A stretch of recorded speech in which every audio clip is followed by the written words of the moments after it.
Guys, जैसा कि आज के दिन हमें मार्केट में काफी अच्छा फॉल देखने को मिला। सबसे पहले तो मार्केट बड़ा सा गैप डाउन खुलता हुआ नजर आया, उसके बाद भी कंटिन्यू हमें फॉल देखने को मिला। तो अब यहाँ पे कल फिर निफ्टी की एक्सपायरी होने वाली है, उस पर किस तरह से हमारा एनालिसिस रहना चाहिए, किन बातों का हमें ध्यान रखते हुए चलना है, जो जो भी आपके मन में डाउट्स आ रहे हैं, जो भी इंपॉर्टेंट पॉइंट्स आपके मन में क्लिक कर रहे हैं, उन सब के बारे में हम डिस्कशन करने वाले हैं कि कैसे हम ट्रैप से बचते हुए कल के दिन एक अच्छी अपॉर्चुनिटी फाइंड आउट कर सकते हैं। साथ ही साथ निफ्टी 50 और बैंक निफ्टी का किस तरह से कंप्लीट एनालिसिस बन रहा है, उनके बारे में भी डिस्कशन करेंगे। तो स्वागत है आपका एक और डेली एनालिसिस वीडियो में। सबसे पहले हम लोग यहाँ पे बैंक निफ्टी के चार्ट को चेकआउट करते हैं। तो एक बार 1 वीक टाइम फ्रेम पे यहाँ पे हम चेकआउट करते हैं तो आपको देखने को मिलेगा, जैसा हमने वीकली एनालिसिस में डिस्कस किया था कि यहाँ पे मार्केट ऊपर की साइड से एक ट्रेंड लाइन फॉलो करता हुआ चल रहा है और एक प्रॉपर इनसाइड कैंडल में खड़ा हुआ है। जहां पे हमने यही प्लान किया था कि इनसाइड कैंडल का ब्रेकआउट होता है या ब्रेकडाउन होता है तब एक अच्छा मोमेंटम हम प्लान कर सकते हैं। उसमें भी हमने ये प्लान किया था कि बड़ी कैंडल के अंदर में बने रहते हैं। जैसे यहाँ से मार्केट अंदर वाली कैंडल का लो ब्रेकडाउन करता है तो धीरे धीरे करता हुआ मार्केट पहले नीचे आ सकता है, फिर जब मेन कैंडल का लो मार्केट ब्रेकडाउन करना चालू करेगा तब एक स्मूथ मोमेंटम, शार्प मोमेंटम हमें देखने को मिलेगा। तो एग्जैक्टली मार्केट बड़ा सा गैप डाउन खुलता हुआ नजर आया। डायरेक्टली जैसे ही मार्केट ने इस बड़ी वाली कैंडल का लो ब्रेकडाउन करने की कोशिश करी, उसके नीचे भी काफी अच्छा हमें फॉल देखने को मिला। तो अब यहाँ पे आगे के लिए हमारा किस तरह से प्लान आना चाहिए, जैसा कि आप देखेंगे यहां से हमने एक अच्छा मोमेंटम करना चालू किया था। पहले ये इलेक्शन रिजल्ट वाले वीक में यहाँ पे हमने कैंडल बनाई थी, उसके बाद यहाँ पे एक पॉज लिया था, तो यहाँ पे प्रॉपर एक इनसाइड कैंडल बनी थी और यहाँ से हमने इसको ब्रेकआउट करके ऊपर की साइड पे गए थे। अभी वापस से हम उसी जोन के आसपास आ चुके हैं। तो ये जो बीच का जोन होने वाला है, यहाँ पे मार्केट थोड़ा सा जिगजैग वोलेटिलिटी क्रिएट करने वाला है। और इसी के साथ जो आपने देखा होगा, इंडिया विक्स आज का हमारा 20 के आसपास पहुंच चुका है, जहां पे 40% के भी ऊपर वहां पे वो बढ़ता हुआ नजर आया है। अभी चल के हम इंडिया विक्स पे भी डिस्कस करेंगे, पर फिलहाल यहाँ पे हमें ये शो हो रहा है चार्ट में देखते हुए कि मार्केट में फियर काफी ज्यादा बढ़ता हुआ जा रहा है। बड़ा सा मार्केट गैप डाउन खुला, उसके बाद जो लोग यहाँ पे इन्वेस्टमेंट वगैरह करके बैठे रहते हैं, जो स्टॉक्स में बाइंग करके बैठे रहते हैं, लॉन्ग टर्म पोर्टफोलियो उनका होल्ड करके बैठे रहते हैं, वहां पे खतरा बढ़ता हुआ नजर आया। उस वजह से हमें एक सेलिंग देखने को मिल रही है। सेलिंग के पीछे का रीजन क्या था, गैप डाउन के पीछे का रीजन क्या था, वो भी अभी हम डिस्कस करने वाले हैं। फिलहाल यहाँ पे प्राइस एक्शन को हम समझ लेते हैं, फिर सारे पॉइंटर्स पर डिस्कस करेंगे। तो सबसे पहले तो यहाँ पे इनसाइड कैंडल का ब्रेकडाउन हुआ है, इंपॉर्टेंट सपोर्ट के आसपास हम आ चुके हैं और एक ही दिन में आज के दिन हमने काफी अच्छे पॉइंट्स का फॉल कर दिया है। तो कल के दिन हाई चांसेस हो जाते हैं। वैसे भी फिर निफ्टी की एक्सपायरी क्या रहती है, वोलेटाइल रहती है, थोड़ा सा साइडवेज रहती है, चॉपी रहती है। तो कल के दिन मार्केट थोड़ा जिगजैग करने के चांसेस ज्यादा हो जाते हैं, क्योंकि यहाँ पे इंपॉर्टेंट सपोर्ट जोन के आसपास हम आ चुके हैं। और दूसरा, आज के दिन काफी अच्छा फॉल भी कर लिए हैं और फियर इंडेक्स काफी अच्छा बढ़ता हुआ नजर आ चुका है, इंडिया विक्स जिसको कहते हैं। तो वोलेटिलिटी कल के दिन हमें कंटिन्यू देखने को मिल सकती है। तो एक बात का हमें खास ध्यान रखते हुए चलना है कल, कि क्वांटिटी को अपने थोड़ा कंट्रोल करते हुए काम करना है, क्योंकि छोटी क्वांटिटी में भी आपको प्रीमियम थोड़े से महंगे मिलेंगे और मोमेंटम भी काफी बड़े बड़े देखने को मिलेंगे। तो छोटी क्वांटिटी में भी आपका लॉस और प्रॉफिट उतना ही आपका मैनेज हो पाएगा। सो प्रिकॉशन रखते हुए क्वांटिटी को हम कंट्रोल करते हुए चल सकते हैं। और फिलहाल जैसे यहाँ पे ब्रेकडाउन होना चालू हुआ है, तो अभी अग्रेसिव होकर हम बाइंग साइड पे तो पार्ट नहीं ले सकते, क्योंकि मार्केट हर लेवल के आसपास रेजिस्टेंस फेस करता हुआ, कॉल सेलर्स का रेजिस्टेंस फेस करता हुआ इस तरह से ऊपर जाएगा। तो वहां पे रुकता रुकाता ही मार्केट थोड़ा सा चॉपी बना रहेगा। तो अग्रेसिव होकर स्मूथ मोमेंटम, बड़ा मोमेंटम बाइंग साइड पे तो अभी हमें देखने को नहीं मिल पाएगा। और जैसा कि यहाँ पे डेली टाइम फ्रेम पे हमने देखा था कि 5 दिन की बैक टू बैक एक पूरे वीक की यहाँ पे रेंज बनती हुई जा रही थी, तो हमने ये प्लान किया था कि इसके ऊपर मार्केट जब क्लोज करता है या नीचे क्लोज करता है तभी एक मोमेंटम हमें मिल पाता है। बीच में अगर मार्केट घूमता रहता है तो उसमें हम छोटे मोटे मूव्स इंट्राडे में प्लान करते हुए चल सकते हैं, उसको भी हमने डिस्कस किया था कैसे कर सकते हैं। तो फिलहाल मार्केट ने यहाँ पे ब्रेकडाउन करना चालू कर दिया है और ब्रेकडाउन के साथ जो ये मेन कैंडल यहाँ से हमने एक अपसाइड का मूव किया था, इसके भी नीचे हम क्लोज करना स्टार्ट कर दिए हैं। तो फिलहाल यहाँ पे अग्रेसिव होकर बाय का तो सवाल नहीं बनता, क्योंकि एक गैप भी हमारा पेंडिंग पड़ा हुआ है। तो मार्केट अगर ऊपर जाता भी है तो धीरे धीरे करता हुआ इस तरह से जिगजैग करता हुआ ऊपर जाएगा, थोड़ा सा लिपजिप करता हुआ, और हर लेवल के आसपास से सेलर्स बार बार एक्टिव होने का कोशिश करेंगे। और जैसा कि कल की क्लोजिंग से आज की क्लोजिंग तक चेकआउट करते हैं तो 1250 प्लस पॉइंट का हमने फॉल दिखा दिया है, और पूरा लो तक चेकआउट करते हैं तो 1600 प्लस पॉइंट्स का हमने फॉल दिखा दिया है। तो इस बात को ध्यान में रखते हुए कल का हमें काम करना है। फिर निफ्टी की एक्सपायरी भी है, थोड़ा सा मार्केट हमें वॉलेटाइल देखने को मिल सकता है, दोनों साइड के मूव होते हुए नजर आ सकते हैं, जहां पे हमें क्वांटिटीज कंट्रोल रखते हुए काम करना एक बेटर अप्रोच हो जाता है। ब्रॉड माइंडसेट के अकॉर्डिंग, बड़े टाइम फ्रेम के अकॉर्डिंग यहाँ पे हमें क्या देखने को मिल रहा है कि जैसे मार्केट बड़ा सा गैप डाउन खुला, उसके बाद भी कंटिन्यू फॉल करता रहा। तो अगर मार्केट इसी के बीच में कहीं पे खुल जाता है, जैसे बड़ी सी एक कैंडल बनी है, जैसा आपने देखा होगा लास्ट टू लास्ट वीक जो हमारी वीकली कैंडल बनी थी, सेम वैसी ही कैंडल यहाँ पे बनती हुई नजर आई है। ये आपने कैंडल देखा था, एक यहाँ पे यहाँ से लेकर यहाँ तक पूरी कैंडल बनी थी, उसके सेंटर पार्ट में हमने क्लोज किया था। तो इसके बीच में क्या हुआ था, नेक्स्ट वीक मार्केट थोड़ा सा जिगजैग बना रहा, दोनों साइड के छोटे छोटे मूव करता हुआ नजर आया। सेम वैसी ही कैंडल अब हमने डेली टाइम फ्रेम पे यहाँ पे बनाई है, जहां पे मार्केट बड़ा सा ऊपर से गैप डाउन खुला, कंटिन्यू फॉल में गए, उसके बाद नीचे से रिकवर करके अभी सेंटर में हम खड़े हुए हैं कैंडल के। तो इसी बीच में मार्केट कहीं पे खुल जाता है तो थोड़ा सा आपको जिगजैग देखने को मिलेगा। यही बात मैं आपको समझाना चाह रहा हूं। तो उस बीच में हम ट्रैप होने से अच्छा है क्वांटिटी कंट्रोल में रखते हुए छोटे टारगेट्स के लिए प्लान करते हुए चलें, तो उसी साइड पे कल के दिन मेरा माइंडसेट रहेगा। जैसे मार्केट फ्लैट वगैरह खुल जाता है थोड़ा बहुत यहाँ पे और नीचे निकलना चालू कर रहा है, तो कुछ पॉइंट्स हम सेलिंग में प्लान करते हुए चल सकते हैं, उसके बाद वापस से मार्केट ऊपर रिवर्स कर सकता है। और डायरेक्टली कोई बड़ा गैप डाउन वगैरह खुल जाता है, तो आज के दिन मार्केट गैप डाउन खुल के पहला एक टिक ऊपर की साइड पे लगाया, फिर कंटिन्यू फॉल करता हुआ नजर आया। तो इस प्रोबेबिलिटी के लिए काम ना करते हुए किसी अदर प्रोबेबिलिटी के लिए हम काम कर सकते हैं। एक बार हम लोअर टाइम फ्रेम पे चलते हैं, 15 मिनट टाइम फ्रेम पे, जहां पे हम अच्छे से डिस्कस कर पाए। जैसा आप यहाँ पे देखेंगे बड़ा सा गैप डाउन खुला मार्केट और कंटिन्यू यहाँ पे एक फर्स्ट टिक ऊपर की साइड पे लगाया, उसके बाद कंटिन्यू फॉल करता रहा। तो अगर वापस से कोई गैप डाउन हमें मिलता है और मार्केट नीचे निकलना चालू कर रहा है, तो हम उस साइड पे फॉलो करते हुए चल सकते हैं। पर ये बात का हमें ध्यान रखना है कि हर 100 से 150 पॉइंट के बाद हमें ट्रेल करते हुए चलना होगा, क्योंकि मार्केट अगर कहीं से भी रिवर्स करता है, तो इस बार जैसे यहाँ पे आके नीचे वो साइडवेज होता हुआ रह गया, तो वापस से अगर रिवर्स करता है तो इस बार चांसेस है कि मार्केट थोड़ा सा एक अच्छा स्ट्रॉन्ग पुल बैक दे सकता है, रिट्रेसमेंट दे सकता है। वहीं पे अगर सपोज करते हैं मार्केट फ्लैट ओपन हो जाता है, तो फ्लैट होके अगर मार्केट नीचे आ रहा है, तो उस केस में वापस से मार्केट ऊपर जा सकता है। यानी कि अगर जैसे मार्केट फ्लैट खुलता है, तो जिस साइड का मार्केट डायरेक्शन जा रहा है, जैसे ऊपर जा रहा है तो वापस से नीचे आ सकता है, नीचे जा रहा है तो वापस से ऊपर आ सकता है, तो उस चीज में हम प्लान करते हुए चल सकते हैं। डायरेक्टली अगर मार्केट कुछ गैप अप वगैरह खुल जाता है, तो उस केस में हमें सेलिंग में प्लान रखते हुए चलना होगा, क्योंकि ये जो कॉल सेलर्स वगैरह यहाँ से बैठ चुके हैं 500 के लेवल के आसपास, 400 के लेवल के आसपास, ये कोशिश करेंगे एक बार अपनी पोजीशंस को डिफेंड करने की। तो जैसे थोड़ा बहुत गैप अप वगैरह इस जोन में कहीं पे हमें मिलता है 400 के आसपास, तो और अगर मार्केट नीचे जा रहा है तो हम सेलिंग में प्लान करते हुए चल सकते हैं। ये सारे कुछ इंपॉर्टेंट लेवल्स रहेंगे जिन पे हम ट्रेडिंग करते टाइम फोकस रख सकते हैं। 49,355 के आसपास नेक्स्ट इंपॉर्टेंट सपोर्ट आएगा, 780 के आसपास अभी हम सपोर्ट लेके खड़े हुए हैं।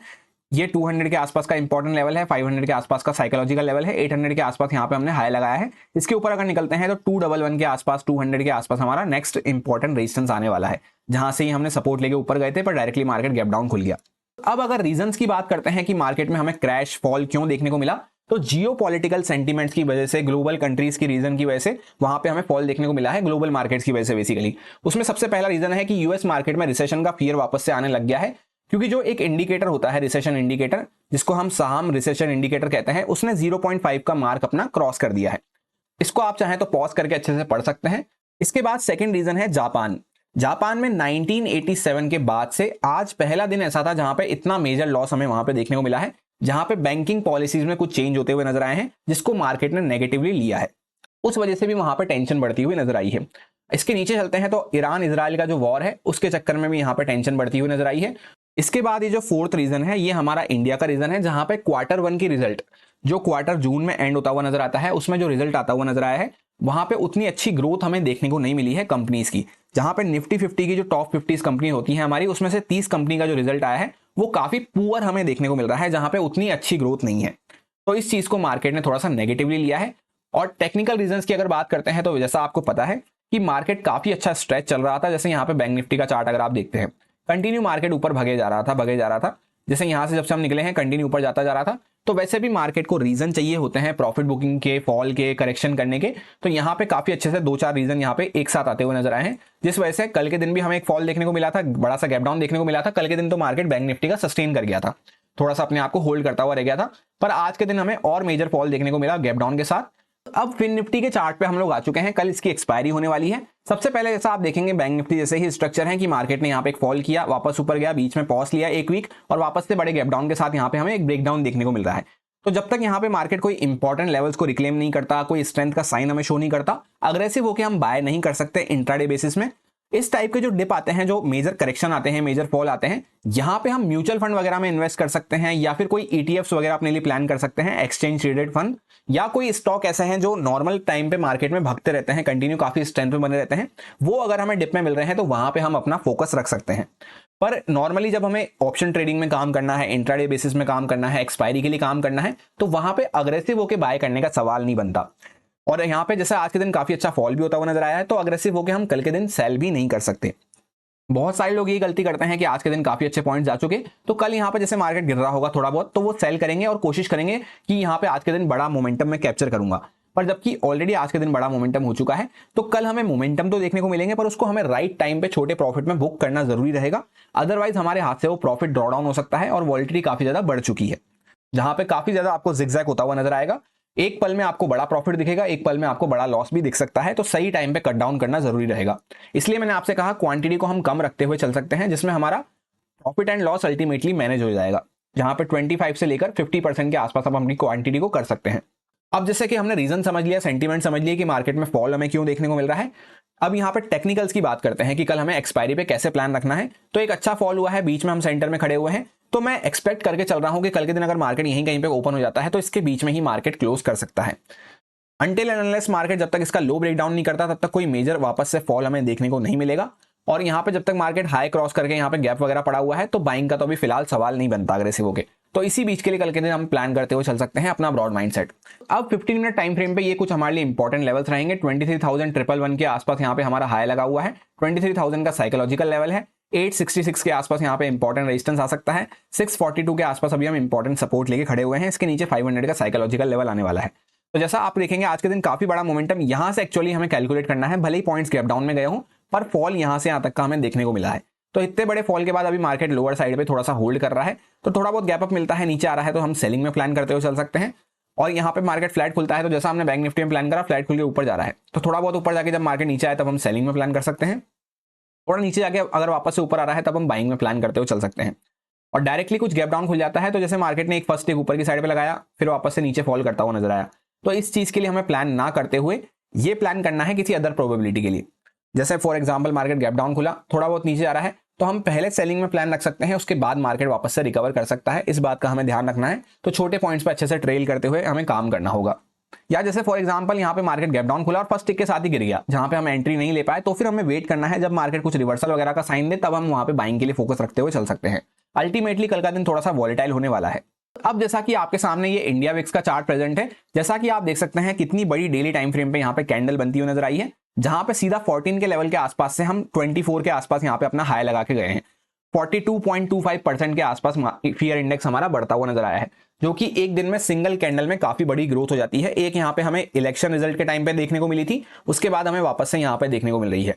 तो काफी ज्यादा मार्केट में फियर बढ़ चुका है, यानी अल्टीमेटली वोल्टिलिटी काफी ज्यादा बढ़ चुकी है। तो कल इस तरह से आपको बड़े बड़े मूव जिगजैग होते हुए नजर आएंगे, जिसमें हम सही टाइम पे अगर प्रॉफिट बुक कर लेते हैं तब तो सही है, पर आपको प्रॉफिट दिखेगा तो सही, पर आप जैसे सही टाइम पे बुक नहीं करते तो वापस से आपके लॉस बढ़ सकता है। और काफी लोग यही गलती करने वाले हैं, कल के दिन प्रॉफिट तो सही टाइम पे बुक करें ना करें पर वो लॉस को होल्ड करके बैठ जाएंगे कि मार्केट रिकवर कर जाएगा, पर अल्टीमेटली लॉस हमारा बढ़ता जाता है। तो वापस से रिपीट कर देता हूं, क्वांटिटी हमें कम रखनी है, टारगेट हमें अच्छे से ट्रेल करते हुए प्लान करना है, और ये कोशिश नहीं करनी है कि आज के दिन मार्केट में बड़ा मोमेंटम आया है तो कल के दिन भी बड़ा मोमेंटम आए ही सही। और जब भी ये इस तरह से यहाँ पे इंडिया विक्स बढ़ जाता है, काफी ज्यादा वोल्टिलिटी हो जाती है, उस चक्कर में प्रीमियम भी हमारे काफी महंगे हो जाते हैं, ऑप्शन सेलर्स को भी इसका काफी अच्छा बेनिफिट मिलता है। तो अगर मार्केट रुकता हुआ नजर आ रहा है तो वहां पे अननेसेसरी होप ट्रेडिंग करते हुए हमें होल्ड नहीं करना है। अब जैसा कि निफ्टी 50 के चार्ट को हम लोग चेकआउट करते हैं सबसे पहले वन डे टाइम फ्रेम पे, तो मैंने आपसे कल यही डिस्कस किया था वीकली एनालिसिस में कि यहाँ पे प्रॉपर एक ब्रेकआउट फेलियर का सिनेरियो हमें बनता हुआ नजर आ रहा है। यहाँ पे इंपॉर्टेंट रेजिस्टेंस था, इसके ऊपर मार्केट ने ब्रेकआउट करने की कोशिश करी, कुछ दिन होल्ड करने की कोशिश करी ब्रेकआउट के ऊपर, पर अल्टीमेटली सस्टेन नहीं कर पाया, बड़ा गैप डाउन खुल के उसके नीचे आ चुका और आज के दिन वापस से हमें बड़ा गैप डाउन देखने को मिला। तो कल हमने इसमें यही प्लान किया था कि यहाँ पे बाइंग के लेवल्स अभी काफी दूर हैं, जब तक मार्केट 850 के लेवल को क्रॉस करके ऊपर नहीं जाता है तब तक हमें बाइंग के बारे में नहीं सोचना है। और अगर इसके बीच में यहाँ पे बने रहते हैं तो न्यूट्रल टू सेल साइड पे हम माइंडसेट रखते हुए काम कर सकते हैं। और एक इंपॉर्टेंट लेवल मैंने आपसे डिस्कस किया था कि 24,200 के नीचे अगर मार्केट जाता है तब वहां पे एक शार्प सेलिंग हमें देखने को मिल सकती है according to weekly time frame. जैसा मैं एक बार वीकली टाइम फ्रेम आपके सामने यहाँ पे लगाता हूं, तो मैंने आपसे ये कहा था कि या तो मार्केट 25,000 के लेवल को ऊपर क्रॉस करे तब हम बाइंग के बारे में फोकस करेंगे, या फिर मार्केट 24,200 के लेवल को नीचे ब्रेकडाउन करे तब हम अग्रेसिव होकर शार्प सेलिंग के बारे में प्लान कर सकते हैं। सो आज के दिन मार्केट ने उस लेवल को भी ब्रेकडाउन कर दिया है और उसके नीचे ही क्लोज करता हुआ नजर आ रहा है। तो फिलहाल यहाँ पे अग्रेसिव होकर बाय करने का कोई सवाल नहीं बनता। ये भी मैंने आपसे कल कहा था कि मार्केट काफी ज्यादा स्ट्रेच ले चुका था, तो जब इस तरह से स्ट्रेच हो जाता है तो अगर प्रॉफिट बुकिंग आना चालू होती है तो कभी कभी डीप प्रॉफिट बुकिंग हमें देखने को मिल जाती है, वही यहाँ पे चलती हुई नजर आ रही है। रीजन कोई भी हो, मार्केट रीजन अपने आप फाइंड आउट कर लेता है, उसको एक अल्टीमेट रीजन चाहिए होता है कि इतना स्ट्रेच हो चुका है, तो कुछ भी बहाने से मार्केट में प्रॉफिट बुकिंग करेक्शन वो चलता रहता है, it is part of game. तो उसमें ज्यादा पैनिक करने वाली बात नहीं है।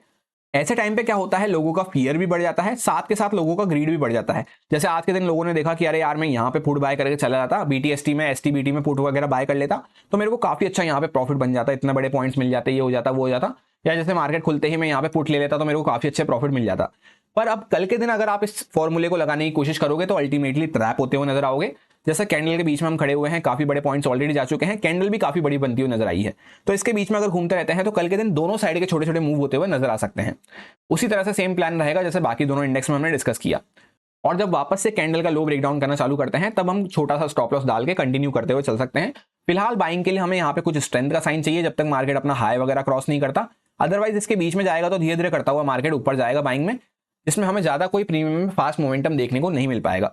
15 मिनट टाइम फ्रेम पे हम लोग आ चुके हैं। जैसा आप देखेंगे मार्केट काफी अच्छा स्ट्रेच ले चुका था, एक बहुत यहाँ पे खिंच चुका था मार्केट, तो गैप डाउन खुल के मार्केट नीचे आता हुआ नजर आ रहा है। तो अग्रेसिव होकर अभी बाय का सवाल नहीं बनता। जैसा आप देखेंगे यहाँ से बाइंग का इस टाइप का मोमेंटम जो होता है, इसमें प्रीमियम उतने अच्छे से बढ़ते हुए नजर नहीं आते, क्योंकि यहाँ पे कॉल सेलर्स अभी गिव अप करने को रेडी नहीं होंगे, वो हर लेवल के आसपास डिफेंड करने आने वाले हैं। तो फॉर एग्जांपल मार्केट थोड़ा बहुत गैप अप खुल जाता है, नीचे आ रहा है तो हम सेलिंग में प्लान करते हुए चल सकते हैं। फ्लैट खुल के अगर मार्केट ऊपर जा रहा है तो फिर नीचे आ रहा है तो हम सेलिंग में प्लान करते हुए चल सकते हैं। डायरेक्टली कुछ गैप डाउन वगैरह खुलता है तो हम पहले सेलिंग में प्लान रख सकते हैं, जिसमें छोटा टारगेट हमें प्लान करते हुए चलना है। ये नहीं सोचना कि मार्केट गिरता हुआ चला जाएगा, गिरता हुआ चला जाए वो अलग बात रहती है, पर हमें अपनी तैयारी वैसे करनी है कि प्रिकॉशंस रखते हुए, जैसे हम ट्रैप ना हो। तो यहाँ पे अगर मार्केट जा रहा है तो हम ट्रेल करते हुए प्लान करते हुए चलेंगे, फिर जब मार्केट रिवर्सल वगैरह देता है तो वापस से बाइंग में कोई अपॉर्चुनिटी हम फाइंड आउट कर सकते हैं सेकंड हाफ में। इस तरह से मेरा कल का प्लान रहने वाला है।